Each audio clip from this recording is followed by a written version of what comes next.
Fala pessoal, tudo bem? Pessoal, eu vou comentar aqui rapidamente sobre a inelegibilidade do Bolsonaro, tá? Eu ando com dificuldade de fazer vídeo, porque aqui tem obras onde eu moro, então tem muito barulho de fundo, tá meio complicado para mim fazer vídeos ou vídeos muito longos, tá? Então eu vou ser breve. O que aconteceu ontem no TSE, que eles julgaram a elegibilidade do Bolsonaro, já foi uma vitória, mas não é o bastante, né? O Bolsonaro cometeu tantos crimes na presidência que ele teria que ser preso para pagar pelos crimes dele. Até porque ninguém está acima da lei no Brasil. De corrupção passiva, ativa, tráfico de influência, peculato, crimes sanitários, crime de responsabilidade, enfim. Bolsonaro tem 600 processos.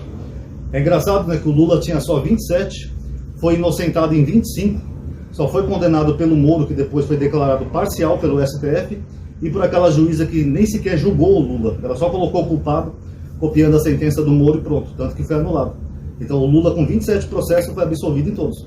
O Bolsonaro já tem 600 aí com fartas provas dos crimes que ele cometeu. Então o que nós queremos mesmo é que o Bolsonaro seja preso uma hora, até para a gente ter um senso de justiça no Brasil e por todo o mal que ele fez. Agora, o que aconteceu ontem já é significativo por várias maneiras. Primeiro, o Bolsonaro nunca trabalhou na vida. Vocês sabiam disso? Ele não tem uma carteira assinada. O Bolsonaro foi um militar que saiu do exército de forma vergonhosa. Ele tinha um plano para explodir o quartel, porque ele queria mais dinheiro. Depois falam que o Lula é ladrão, né? Ele tinha um plano, saiu na revista, acho que é Cruzeiro, né, naquela época. Ele tinha um plano para explodir o próprio quartel. Tanto que o último ditador do Brasil, que foi o Figueiredo, ele falou que o Bolsonaro é um péssimo militar. Ambicioso, ganancioso, desde jovem. Bolsonaro depois se elegeu deputado, né, prometendo defender a pauta, né, dos militares. Em quase 30 anos como deputado, que ele se elegeu umas 6 vezes seguidas, o Bolsonaro nunca fez nenhum projeto. Só tem 2 projetos de lei que o Bolsonaro conseguiu aprovar. Um é para que casos de pederastia fosse julgado pelo próprio exército, de militares. Olha que projeto maravilhoso, né? O hétero, machão, imbrochável. E o outro foi aquele da fosfoetilamina, né? Que é um negócio que na cabeça dele curava o câncer. Mas 30 anos mamando dinheiro público, fazendo rachadinha, fazendo notas falsas de gasolina, que já foi denunciado até pelo Ciro Gomes. Ele ia abastecer o carro, por exemplo, depois ele falava para a Câmara reembolsar ele. Só que o tanto de gasolina que ele abastecia o carro, dava para ele dar a volta no planeta umas 10 vezes. Era só para ganhar dinheiro. Tá? Sempre foi um rachador e nunca gostou de trabalhar. Se enfiou na política e botou a família toda na política para fazer rachadinha. E essas mamatazinhas, né, essas trambicagens aí para ganhar dinheiro, como por exemplo o auxílio moradia. O Bolsonaro tinha casa própria e mesmo assim esses anos todos ele ganhou auxílio moradia. Então o primeiro ponto já é um alívio saber que o dinheiro público vai estar livre com a inelegibilidade dele, porque ele não vai poder fazer rachadinha. Esse é o primeiro ponto, porque ele queria ganhar qualquer carguinho que seja só para ele poder continuar com as mamatinhas dele. A verdade é essa. O segundo ponto é a questão do foro privilegiado. O Bolsonaro chegou a falar aí numa entrevista que ele estava cogitando até ser candidato a vereador do Rio de Janeiro, se fosse o caso. Por quê? Porque o importante para ele era ter um cargo público para ter o bendito foro privilegiado. Só que ele é tão burro que vereador não tem esse foro privilegiado. Mas eu sei porque ele falou vereador, porque vereador não precisa de tanto voto. Ele percebeu que ele não é tão popular assim, porque ele fingia ser popular. Agora que ele não tem mais o cartão corporativo, ele não enche nem uma quadra, sabe, de pessoas, de apoiadores. Então, para ser vereador, você precisa de bem menos votos do que para ser presidente. No caso, eu acho até que ele cogitaria ser senador ou deputado, algum cargo assim, para ter o bendito foro, né, que vereador não tem. E mesmo assim, seria muito difícil ele conseguir.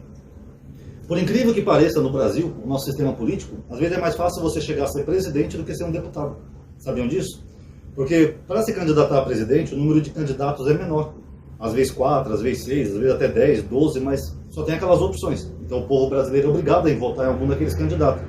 Já para ser deputado, você tem um leque de candidatos disputando a mesma vaga que você, de vários partidos diferentes. Então para ser deputado, muitas vezes é bem mais difícil você conseguir aquele quórum mínimo de votos do que para você ser candidato a presidente. Então só de saber que ele não vai ter mais o foro privilegiado já é um alívio, porque agora ele pode pagar na justiça comum pelos crimes que ele cometeu. Porque se ele tivesse o foro privilegiado, o Bolsonaro só poderia ser julgado pelo STF mediante pedido da PGR, que a gente sabe que é bolsonarista, o Augusto Aras e aquela lindora. Então, todos os processos dele eles iam arquivar como eles fizeram durante todo o mandato dele. Todo crime que o Bolsonaro cometia, o Augusto Aras engavetava, mesmo tendo provas o bastante. Como, por exemplo, os crimes da pandemia. A CPI apurou os crimes dele, coletou provas e mesmo assim ele arquivou. Falou que não viu culpabilidade nenhuma do Bolsonaro. Então o Bolsonaro sabe que se ele conseguisse se candidatar, nem que seja deputado estadual que fosse, qualquer processo contra ele só poderia ser aberto a pedido da PGR. E aí a PGR ia arquivar e não ia dar em nada. Então por isso que ele está tão apavorado agora, está tão deprimido, todo nervosinho, todo chiliquento. Por esses dois motivos, porque ele não vai ter mais como fazer as mamatinhas dele e não vai ter foro privilegiado. Os 600 processos dele, muitos vão para a primeira instância, alguns já estão sendo enviados. Aí qualquer juizinho de primeira instância, como era o Sérgio Moro, pode pedir a prisão dele, pelos tantos de crimes que ele cometeu. Só vou dar uma resumida aqui para vocês entenderem e verem como ele é burro. Como, por exemplo, uma vez ele mesmo confessou um crime sem ninguém perguntar nada. Ele falou que o velho da van queria abrir uma loja numa cidade do Brasil, aí acharam um artefato arqueológico lá, aí o Bolsonaro deu um telefonema e mandou demitir toda aquela equipe da IPHAN, que é o Instituto do Patrimônio Histórico. Isso é crime de responsabilidade, é abuso de poder. Você não pode demitir uma equipe inteira de pessoas exoneradas, não, concursadas, só para favorecer um amigo, além do tráfico de influência, claro.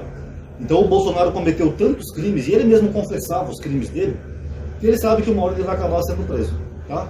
Então por isso que foi tão importante ontem essa vitória da inelegibilidade dele. Ainda não é a cadeia, mas já é o primeiro passo para a cadeia, tá bom? Então é isso aí, pessoal, espero que tenham gostado, entendido, tá? Quando melhorar aqui as condições, eu vou trazer mais vídeos e mais temas diferentes. Quem gostou, dá um like no vídeo, isso ajuda a aumentar o alcance da atividade. Obrigado aí por ter assistido, paz a todos.